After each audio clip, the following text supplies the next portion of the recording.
Aku melihat saat ini dia gelisah memikirkan kamu.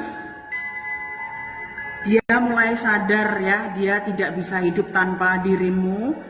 Dia takut jika selamanya dia dan kamu terpisah jarak. Ya, dia ingin bilang dia tidak akan pernah meninggalkan dunia sebelum dia dan kamu bertemu kembali. Karena aku melihat dia sangat ingin meminta maaf kepada kamu dan dia ingin memperlakukan kamu dengan lebih baik ya. Dia seperti mati suri tanpa kehadiran kamu. Dia merasa saatnya untuk memperbaiki semuanya supaya dia bisa balik kepada kamu ya. Dia seperti mati suri di sini.